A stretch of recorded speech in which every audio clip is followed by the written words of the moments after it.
जी, तो शुरू करते हैं डांसिंग यूथ का एपिसोड नंबर 29। तो एपिसोड 29 की स्टार्टिंग में हम देखते हैं कि समुद्र के किनारे कुछ मछुआरे अपने जाल को सुखा रहे होते हैं और यहीं पे हम देखते हैं कि शिगांग चांगफेंग आता है और वो समुद्र के गहरे पानी को देखकर अपना ट्रांसफॉर्मेशन यहाँ पे करने का स्टार्ट करता है। मतलब कहता है कि ड्रैगन ट्रांसफॉर्मेशन। हम देखते हैं कि पानी में से अचानक से एक बड़ा सा ड्रैगन उठ के आ जाता है। मतलब इसका जो प्रैक्टिस है वो पूरा हुआ।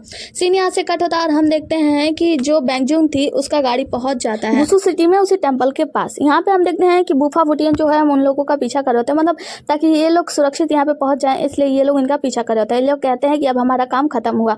अभी ये लोग वहाँ से पीछे मुड़ते तभी हम देखते हैं कि फैजान वहाँ पे आता है और फैजान आके कहता है कि तुम लोगों का काम खत्म हुआ, अब मुझे लगता है कि आप लोगों को यहाँ से जाना चाहिए तियांकी सिटी।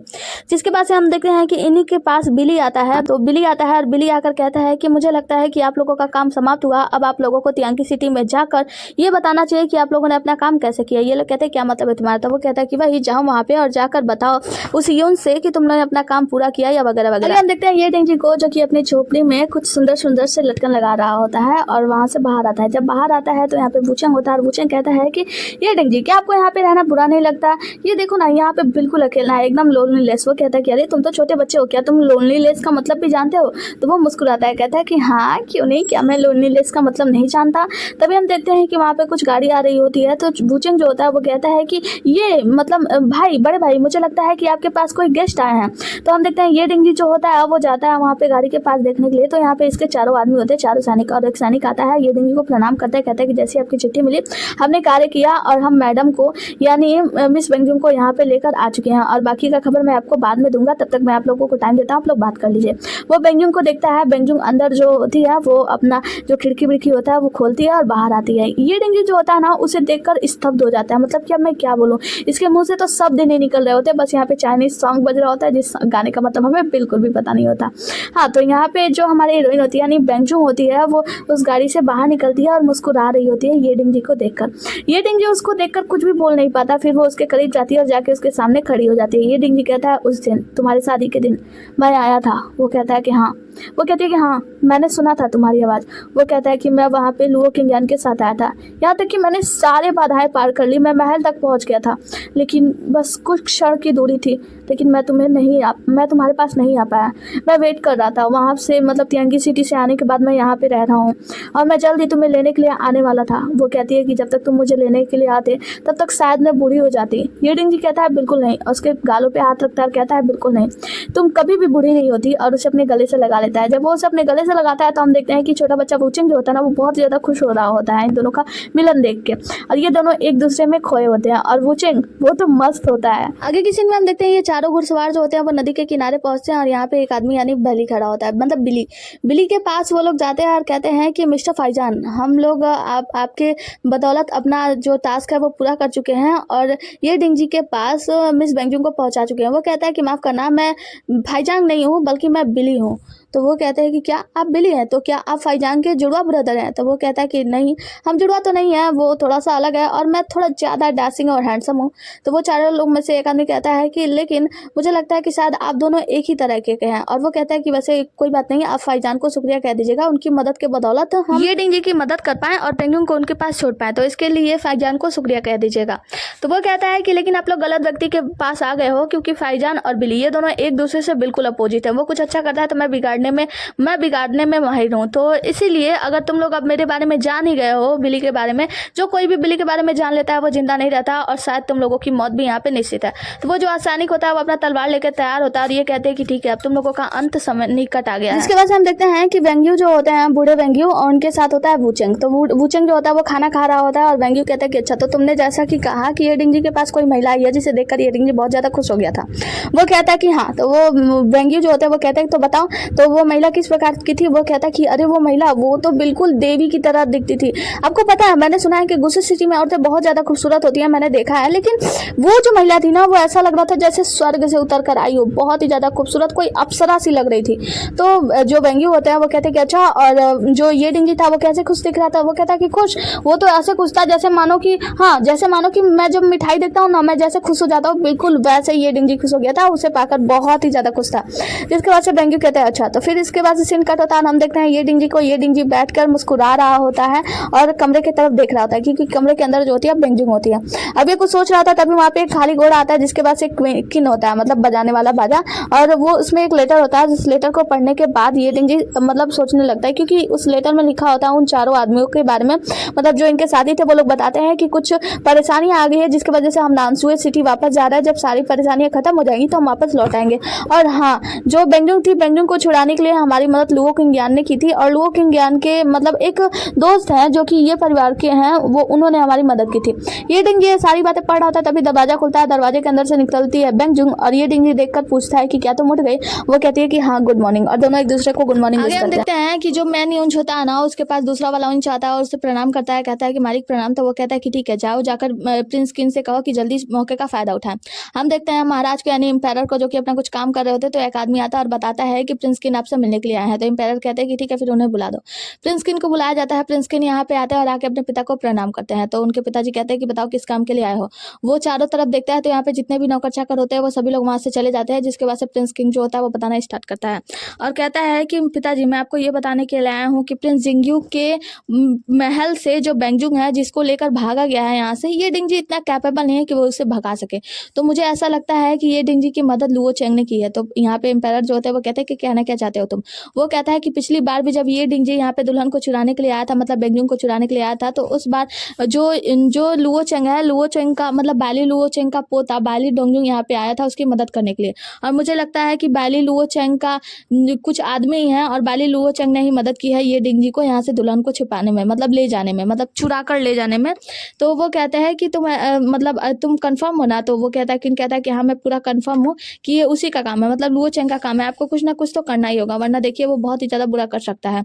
तो एम्पायर जो होता है वो कहता है कि ठीक है, फिर मैं अपना काम स्टार्ट करता हूँ, हाँ तुम अपने काम का ध्यान रखना। और तो यहाँ पे प्रिंस किंग जो होता है वो कहते हैं कि ठीक है पिताजी, मैं आपको बिल्कुल भी निराश नहीं होने दूंगा। सीन यहाँ से कट होता है, हम देखते हैं कि बहुत सारे मंत्री जो होते हैं रात के समय महल की ओर जा रहे होते हैं। तो यहाँ पे जो मंत्रीगण होते हैं एक दूसरे से बात करते हैं और कहते हैं कि आपको पता है कि महाराज ने इतनी रात को बैठक क्यों बुलाई है। वो लोग कहते हैं कि नहीं नहीं भाई, मुझे तो पता ही नहीं है, और मुझे तो पता ही नहीं चल रहा है कि महाराज इतनी रात को बैठक क्यों बुला रहे हैं। मेरा तो सोच सोच के सर फटा जा रहा है। आगे का सीन हमें महल का दिखाया जाता है, बोले तो प्रिंस सिंह के महल का सीन दिखाया जाता है। यहाँ पे होते हैं रुओफेंग। तो प्रिंस सिंह जो होते हैं वो रुओफेंग जो होते हैं वो बताते हैं कि रात को 12 बजे के करीब सभी मंत्रियों की बैठक बुलाई गई। ऐसा लगता है कि कुछ ना कुछ फैसला तो हुआ है। तो यहाँ पे जो प्रिंस सिंह होते हैं वो कहते हैं कि भाई रुओफेंग, आपको नहीं लगता कि ये लोग मिलकर हम दोनों को टारगेट करने की कोशिश कर रहे हैं। तो प्रिंस जो रुओफेंग होते हैं वो कहते हैं कि देखो ये बात तो सही है कि हम लोगों को टारगेट किया जा रहा है, लेकिन इस बार किन ने कुछ अलग ही फैसला किया। मतलब मुझे लगता है कि उन लोगों ने कुछ अलग ही प्लान बनाया है और वो किसी और को टारगेट करना चाहते हैं। सीन यहाँ से कट होता है और हमें दिखाया जाता है मैनियुंज को। मैनियुंज जो होते हैं अपना फैसला आके पढ़ के सुनाते हैं और कहते हैं कि अंदर जितने भी मंत्रीगण थे रात को फैसला हुआ है बाली लुओ चेंग जो है झांसी के, वो कुछ लोगों के नजरों में आ गए हैं, इसीलिए उनके ऊपर कार्रवाई की जाएगी और उनकी जांच करवाई जाएगी, जांच बैठाई जाएगी। सीन कट होता है और हम देखते हैं कि जो रुओफेंग और जिंकी होते हैं वो अपने महल में ही होते हैं। तभी यहाँ पे एक आदमी आते हैं और कहते हैं कि यहाँ पे महाराज का कुछ ऑर्डर आया हुआ है। तो प्रिंस जिंगी जो होते हैं वो कहते हैं कि अरे मेरे लिए क्या ऑर्डर आया हुआ है। तो वो लोग कहते हैं कि जी हम ऑर्डर तो लेकर आए हैं आपके महल में जरूर, मेंशन में जरूर, लेकिन ये ऑर्डर आपके लिए नहीं है। तो वो कहते हैं कि ऐसा कैसे, मतलब ये ऑर्डर मेरे मेंशन में आया है और मेरे लिए नहीं है। तो वहाँ पे जो यूंच होते हैं वो बताते हैं कि दरअसल बात यह है कि प्रिंस लांगिया यानी प्रिंस रुओफेंग को हम लोग ढूंढने के लिए उनके मेंशन में गए थे, लेकिन वो वहाँ पे मिले नहीं। ज़्यादातर वो यहाँ पे रहते हैं, इसीलिए हम लोग उनका ऑर्डर लेकर यहीं पे आ गए। और ये दोनों लोग जो होते हैं घुटनों के बल बैठ जाते हैं दोनों प्रिंस और कहते हैं कि जी ऑर्डर सुनाइए।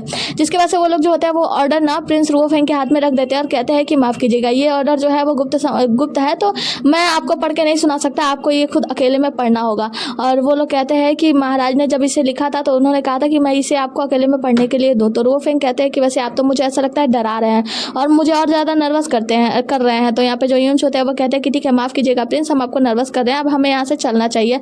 और वहाँ से वो लोग चले जाते हैं। जिसकी वजह से प्रिंस रुओफेंग जो होते हैं वो उस ऑर्डर को लेकर धीरे से पढ़ते हैं खोल के। तो यहाँ पे जो उनके भाई होते हैं जिन, वो कहते हैं कि आखिर इस ऑर्डर में लिखा क्या है।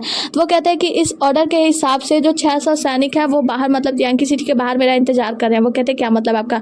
तो कहते हैं कि इस ऑर्डर में लिखा गया है कि मैं उन 600 सिपाहियों को लेकर मार्क्विस झांसी में जाऊँ, मतलब बाली डोंगजुंग के गाँव में, और वहाँ पे जाकर बाली लुओ चेंग को लेकर यांकी सिटी में वापस आऊँ। सीन कर हम देखते हैं बाली डोंगजुंग को जो कि बैठ के अपने सॉन्ग की प्रैक्टिस कर रहा होता है, मतलब धुन बजा रहा होता है। यहाँ पे याओ भी होती है और याओ के पास एक कबूतर आता है उड़ता हुआ। वो कबूतर के पैरों में एक चिट्ठी बंधी होती है, जो कि चिट्ठी पढ़कर जो याओ होती है वो थोड़ा सा सैड हो जाती है, मतलब थोड़ा चिंतित हो जाती है। है। तो उसे चिंतित देखकर बाली डोंगजुंग कहता है कि क्या हुआ, तुम किस बात को लेकर चिंतित हो। वो बताती है कि दरअसल एक लेटर आया है मेरी मेड सर्वेंट में, मतलब नहीं, मेरी नौकरानी ने बताया है कि तुम्हारे दादाजी को यानी लुओ चेंग को यहाँ से ले जाने का ऑर्डर दिया है एम्पायर ने। ये सुनकर जो बाली डोंगजुंग है वो अचानक से अपना धुन बजाना बंद कर देता है और सीन यहाँ से कट होता है। हम देखते हैं लुओ चेंग को जो कि अपने बेटे बिली चेंगफेंग के साथ होता है। बिली चेंगफेंग कहता है कि पिताजी आपको नहीं जाना है, मुझे पता है कि एम्पायर ने बुलाया लेकिन आपको नहीं जाना है। तो लुओ चेंग कहता है कि अगर मैं नहीं जाऊंगा तो तुम्हें पता है ना क्या होगा। वो कहता है कि ठीक है कोई बात नहीं, हम संभाल लेंगे, कोई भी लड़ाई होगी हम संभाल लेंगे। अब ये लोग बात कर रहे होते हैं तभी यहाँ पे बाली डोंगजुंग आता है और प्रणाम करता है। तो ये लोग कहते हैं कि तुम, और फिर कहते हैं कि तुम लोग वापस लौट जाओ। तो वो कहता है कि बिल्कुल नहीं। वहाँ पे उस लड़की को देखकर ये लोग पूछते हैं कि ये लड़की कौन है। तो वो कहता है, बाली डोंगजुंग कहता है कि पिताजी और दादाजी मैं इससे आपको बाद में मिलाऊंगा, मतलब इसके बारे में बाद में बताऊंगा। जिसके वजह से उसके पिताजी कहते हैं कि तुम बेकार लड़के, मैंने कहा ना पीछे हट जाओ। वो कहता है कि बिल्कुल नहीं। तो वो कहता है कि अच्छा तुम नहीं हटोगे, तुम्हें याद है ना मैंने तुम्हें कितनी बार हरा दिया है। तो बाली डोंगजुंग कहता है कि ठीक है फिर सर आओ, इस बार फिर आजमा लेते हैं। और जो बाली डोंगजुंग होता है वो बाहर अपना किनविन लेकर चला जाता है और उसके पिता भी बाहर आ जाते हैं। अब ये दोनों में लड़ाई स्टार्ट हो जाती है। जो बाली डोंगजुंग के पिताजी होते हैं ये उसके ऊपर तलवार से वार करते हैं और ये जो होता है वो धुन से वार कर रहा होता है। लेकिन बार बार हम देखते हैं बाली डोंगजुंग जीत भी नहीं रहा होता है और ना ही हार रहा होता है। ये दोनों की लड़ाई चल रही होती है और हम देखते हैं बाली डोंगजुंग के दादाजी यानी लुओ चेंग जो होते हैं याओ से बात करते हैं। कहते हैं कि तुम्हारा नाम क्या है और ये धुन मतलब जो बजा रहा है इसके वजह से मतलब ये बहुत अच्छा तुमने सिखाया। वो बताती है कि मेरा नाम युए याओ है। तो वो कहते हैं कि युए याओ, जिसके वजह से वो युए याओ के पिताजी का नाम बताते हैं। वो कहती है कि हाँ वो मेरे पिता थे जो कि एक महाराज है। तो वो जानने के बाद जो लुओ चेंग होते हैं वो कहते हैं कि हाँ मैं उनके बारे में अच्छे से जानता हूँ, मैं सब कुछ समझता हूँ। याओ कहती है कि अगर आप चाहें तो आप मुझे यहाँ से ले सकते हैं, ले चलते हैं और एम्पायर के हवाले कर दे, जिसके बाद से आपको शायद थोड़ी सी राहत मिल जाएगी। वो कहता है कि बिल्कुल नहीं, देखो अगर तुम्हें मेरा पोता पसंद करता है तो मैं तुम्हारे साथ हूँ और तुम हमारे फैमिली की एक मेंबर हुई, तो मैं तुम्हारे साथ कुछ भी गलत होते नहीं देख सकता। आगे क्या आगे देखेंगे। जिसके वजह से सीन कट होता है। हम देखते हैं बाली डोंगजुंग जो होता है वो अपने पिता से लड़ाई कर रहा होता है और इस लड़ाई में उसके पिता हारने वाले होते हैं, लेकिन बाली डोंगजुंग उन्हें हराने वाला होता है। लेकिन लुओ चेंग मतलब उनके जो पिता होते हैं वो हार नहीं रहे होते। मतलब ये दोनों की घमासान युद्ध चलने के बाद लेकिन आखिरकार बाली डोंगजुंग जीत ही जाता है। जिसके वजह से वो कहता है कि अब तो आपको भरोसा हुआ। तो वो कहते हैं कि हाँ ठीक है। और वो कहता है कि दादाजी मैं आपसे बाद में मिलता हूँ, अभी मैं चलता हूँ। और यहाँ से याओ को लेकर चला जाता है। उसके जाने के बाद उसके दादाजी कहते हैं कि लड़का बड़ा हो गया। तो उसके पिताजी कहते हैं कि हाँ बिल्कुल ये पागल लड़का अब सचमुच में बड़ा हो गया। आगे के सीन में हम देखते हैं कि बाली डोंगजुंग होता है वो अपने दादाजी को शराब पिला रहा होता है। तो उसके दादाजी बताते हैं कि तुम्हें पता है तुम्हारे माता पिता हमेशा तुम्हें संजो के रखना चाहते थे ताकि लाइफ में आने वाली कठिनाइयों को तुम अच्छे से सामना कर सको, और मैं तुम्हें हमेशा से छूट देता था, हमेशा से तुम्हें बिगाड़ता था। तुम्हें पता है वो सब क्यों? तो बाली डोंगजुंग कहता है कि हाँ दादाजी इसलिए क्योंकि आप चाहते थे कि मैं एक केयर फ्री लाइफ जी सकूं।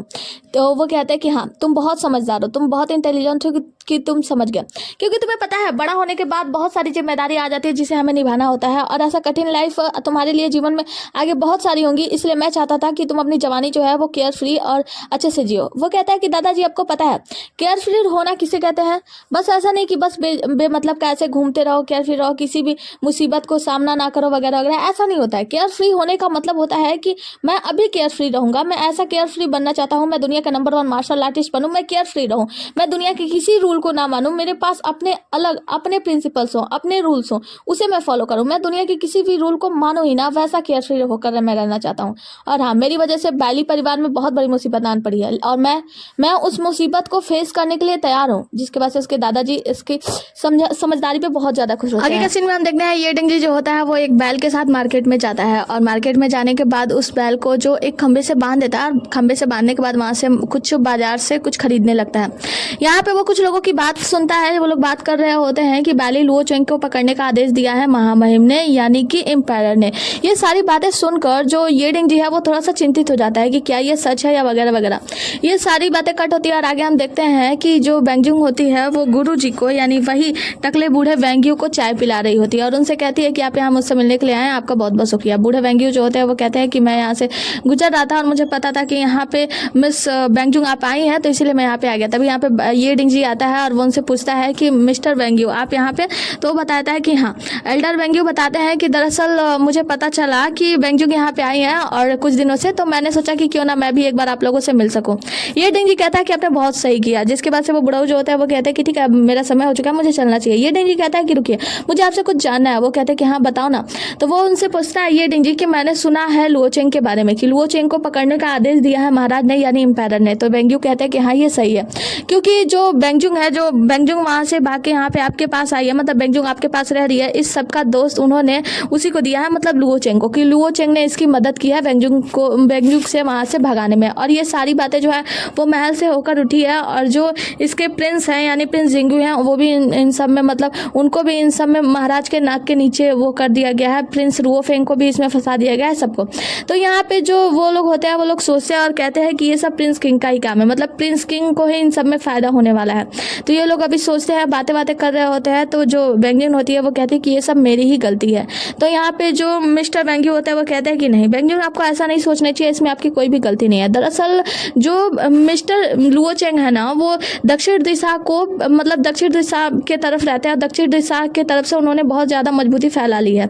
और जो प्रिंस, मतलब प्रिंस किंग है, उनको अब राज्य करने के लिए दक्षिण दिशा से इन लोगों को हटाना जरूरी है ताकि वहाँ से लोग हमला करने के लिए आ सके।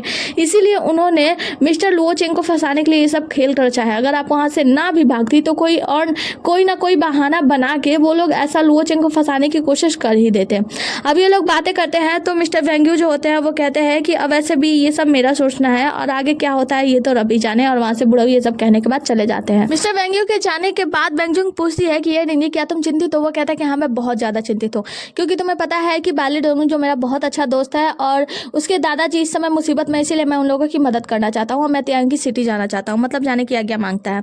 तो यहाँ पे जो बेंगजुंग होती है वो कहती है कि ठीक है तुम जाओ, और हाँ जब वहाँ पे जाना तो तुम एक काम करना, वहाँ पे जाकर लुओ किंगयान से जब तुम मिलना तो उनसे मेरी तरफ से माफ़ी मांगना, उनसे कहना कि मुझे पछतावा है कि मैं उनका साथ नहीं दे पाई और उन्हें मेरे लिए इतनी सारी मुसीबतें झेलनी पड़ी।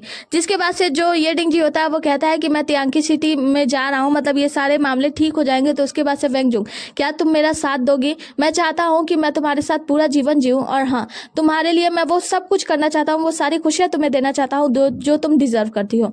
ये सारी बातें जब ये डिंग जी कह रहा होता है तो हम देखते हैं बेंगजुंग जो होती है ना वो अपने छोटे बच्चे को याद कर रही होती है, मतलब उस छोटे से राजकुमार को याद कर रही होती है जो इतना ज़्यादा रो रहा था और वो उसे बैठ के देखी जा रही थी। लेकिन माँ का दिल है, अपने बच्चे के लिए प्यार तो आ ही जाता है। फिर हम देखते हैं कि बेंगजुंग जब उस बच्चे को रोता हुआ देखती है तो देख नहीं पाती है, उसे उठाकर अपने गोद में ले लेती है, उसे मनाने लगती है। ये सारी चीज़ें याद करके बेंगजुंग का दिल बैठा जा रहा होता है। ये डिंग जी उसे कह रहा होता है कि बेंगजुंग क्या बात है, क्या तुम मुझसे नहीं बोलोगी? बेंगजुंग बताओ ना, क्या तुम मुझे वो हक दोगी? क्या तुम मुझे अपने साथ जीवन जीने का मौका दोगी? तो वहाँ पे वो कहती है कि ठीक है आने के बाद देखेंगे, और तुम जाओ और अच्छे से सब कुछ काम करना, और लोक ज्ञान से मेरी तरफ से सॉरी बोल देना, उससे बोलना कि मेरी वजह से उसे बहुत सारी मुसीबतों का सामना करना पड़ रहा है। आगे हम देखते हैं कि बहुत सारे घोड़े जो होते हैं मतलब बहुत सारे घोड़े पे सवार होकर बहुत सारे सैनिक आ रहे होते हैं किंगडोंग सिटी की ओर, यानी बाली डोंगजुंग के सिटी में। यहाँ पे बहुत सारे जो घोड़े वोड़े होते हैं वो लोग आगे बढ़ते हैं और हम देखते हैं किंगडोंग सिटी का सीन, जहाँ पे हम देखते हैं लुओ चेंग को। बाली लुओ चेंग जो होते हैं वो अपने सीट पे बैठे होते हैं और यहाँ पे इनके पुत्र होते हैं इनके साथ में, यानी चैंगफेंग, यानी बिली चैंगफेंग। बिली चैंगफेंग के पास यहाँ पे जो युंच लोग होते हैं वो पहुंचते हैं और युंच जो होते हैं वो कहते हैं कि आपके लिए ऑर्डर आया है। तो यहाँ पे इनके बगल वाले जो युंच होता है वो कुछ ज़्यादा ही बोल रहा होता है और कह रहा होता है कि बाली लुओ चेंग, मतलब उनके लिए ऑर्डर आया है एम्पायर की तरफ से और वो घुटनों के बल नहीं बैठ रहे हैं। तो यहाँ पे ये जो युंच होता है वो कहता है कि खामोश हो जाओ, इतना बोलने की हिम्मत तुम्हारी कैसे हुई? तुम्हें पता है कि बाली लुओ चेंग जो है वो इतने ज़्यादा प्रतिष्ठित व्यक्ति हैं, यहाँ तक कि वो महाराज के सामने भी अपने घुटने नहीं टेकते, क्योंकि वो उम्र में भी बहुत बड़े हैं और महाराज की तरफ से इनको बहुत सारे तोहफे वगैरह मिले हैं इसी वजह से। तो तुम शांत रहो। वो कहता है कि ठीक है बाली लुओ चेंग नहीं झुक रहे, कम से कम उनके बेटे को तो झुकना चाहिए। तो वो जो युंच होता है वो कहता है कि मुंह बंद करो अगर नहीं मरना है तो। बाली लुओ चेंग जो होते हैं वो कहते हैं कि युंच जिया आप यहाँ पे आए हैं, इसका मतलब ये है कि कुछ जरूरी होगा, तो चलिए आप ये जो मतलब जो भी रिपोर्ट में है और जो भी आप यहाँ पे ऑर्डर लेकर आए हैं वो ऑर्डर सुनाएं और अपना कार्य करें। इसके बगल वाला जो युंच होता है वो कुछ ज़्यादा ही बोलने का बकरा होता है। तो मैं जो ये युंच होता है मतलब जो खबर देने के लिए आया होता है वो कहता है कि मुंह बंद करो अगर मरना नहीं है तो, वरना अभी यहीं पे सिर दर्द से अलग कर दिया जाएगा, तुम्हें पता भी नहीं चलेगा, इसीलिए शांत रहो।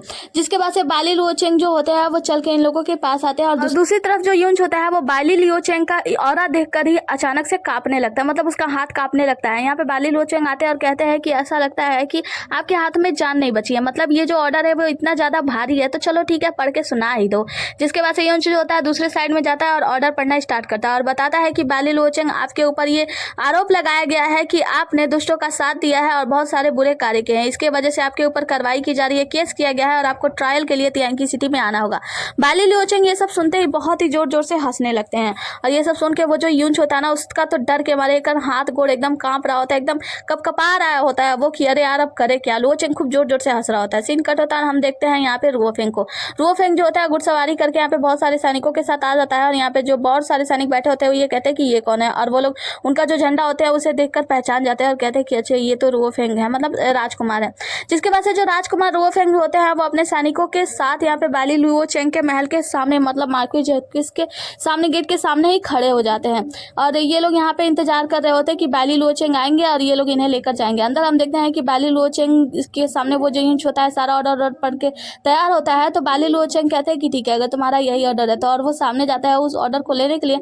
तब भी उस जो यूंच होता है ना उसका तो हालत खराब हो रहा होता है। बाहर ये जो रुओ फेंग होते हैं इनके सैनिक बात कर रहे होते हैं और कहते हैं कि आखिर लुओ चेंग अभी तक बाहर आया क्यों नहीं, क्या उसे डर नहीं लगता, महाराज का ऑर्डर था। तभी दरवाजा खुलता है और बाली लुओ चेंग जो होता है वो लाल कपड़े में आए होते हैं। यहाँ पे जो इनके साथी होते हैं, मतलब सैनिक लोग होते हैं रुओ फेंग के, वो लोग कहते हैं कि ये लाल कपड़े पहन के आए, क्या इन्हें शादी करने की जल्दी है बुढ़ऊ को। तो यहाँ पे रुओ फेंग कहता है कि बंद करो, तुम लोगों को पता है ये रेड कपड़ा पहन के क्यों आया है। जब भी ये मेन लड़ाई में जाते थे वहाँ पे खून करने जाते थे, मतलब सबका खून काट पीट के अलग करने जाते थे, ये रेड कपड़े पहन के ही जाते थे। तो ये सैनिक कहते हैं कि इसका मतलब ये है कि क्या ये हम लोगों के साथ लड़ाई करने वाला है।